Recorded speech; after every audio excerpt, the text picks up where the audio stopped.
sesiones está determinada o depende de las posiciones que tengan finalmente los grupos parlamentarios con respecto a la iniciativa que presentó el presidente Peña Nieto o las otras iniciativas que están presentadas. Yo me imagino que en los próximos días, horas, los grupos parlamentarios fijarán posición con respecto a qué grado de consenso generan y motivan esas iniciativas. Son los grupos parlamentarios que tienen que pronunciarse al respecto. Quizá la ventaja que tenemos en esta ocasión es que durante casi 4 meses el Congreso de la Unión discutió exhaustivamente sobre el tema marihuana. No solamente creamos un consejo técnico asesor, no solamente realizamos audiencias públicas, no solamente recabamos información, sino que protagonizamos un intensísimo debate público sobre la política regulatoria con respecto a las drogas, específicamente con respecto a la marihuana, que coincidió, por cierto, con el ejercicio al que convocó el presidente de la República. La información ya está sobre la mesa, los argumentos y las posiciones ya están sobre la mesa. Creo que existe suficiente información y evidencia para tomar una decisión de política pública en el corto plazo. Dependerá de los grupos parlamentarios. Lo que hemos hecho desde la mesa directiva es poner a disposición de los grupos parlamentarios toda la información que hemos recabado durante estos meses.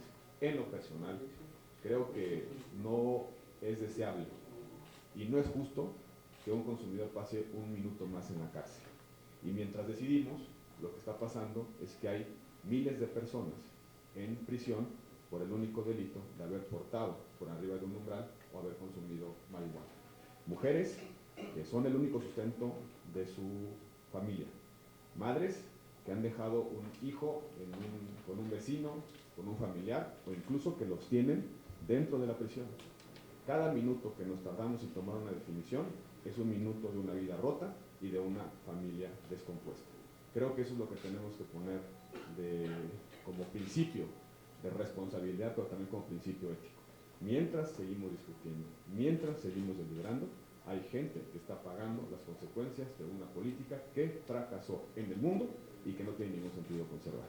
Yo creo que el sentido de urgencia no solamente está motivado por la previsible legalización en la frontera con Estados Unidos, California y Arizona, sino porque cada día que pasa, insisto, hay una persona que está injustamente en prisión.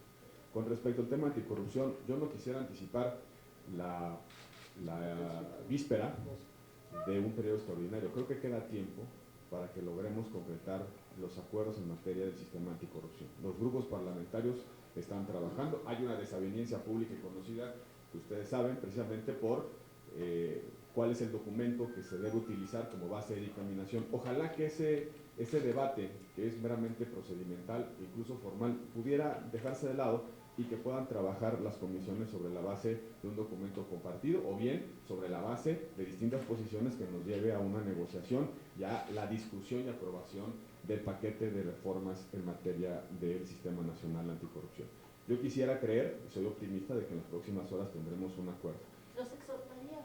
Yo lo que hace la mesa directiva es generar las condiciones para que los grupos parlamentarios puedan, en el ámbito de su pluralidad, discutir y decidir, y que las comisiones hagan lo propio. La mesa directiva está lista para procesar la discusión en el Pleno cuando recibamos dictámenes en ese tema y en cualquier otro. Vamos a generar las condiciones para que eso sea posible y esa es la razón incluso por la cual hemos tenido una conversación el presidente Zambrano y yo sobre cuáles son las cadencias de tiempos que vislumbramos sobre los distintos temas. Estaremos en estrechísima comunicación las próximas horas para garantizar el mejor desempeño del Congreso de la Unión en estas horas que queden. Por supuesto, la viabilidad de su trámite parlamentario dependerá de qué momento cruza un tema de una Cámara a otra, pero el esfuerzo y la voluntad política para tener un buen resultado en este periodo de sesiones está sobre la mesa.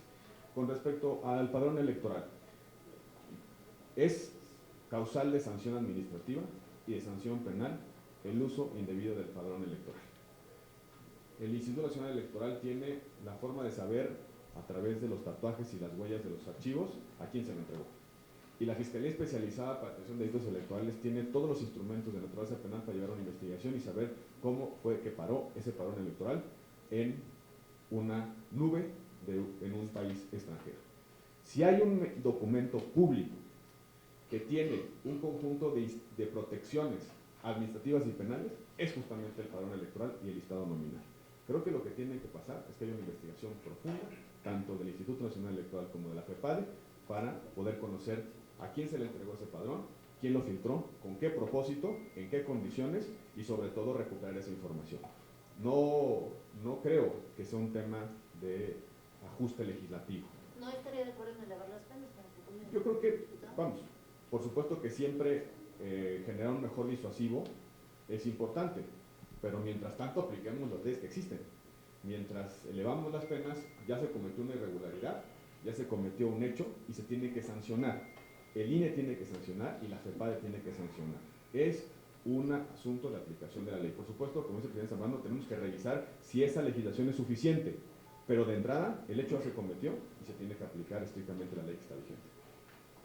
Alberto Morales, del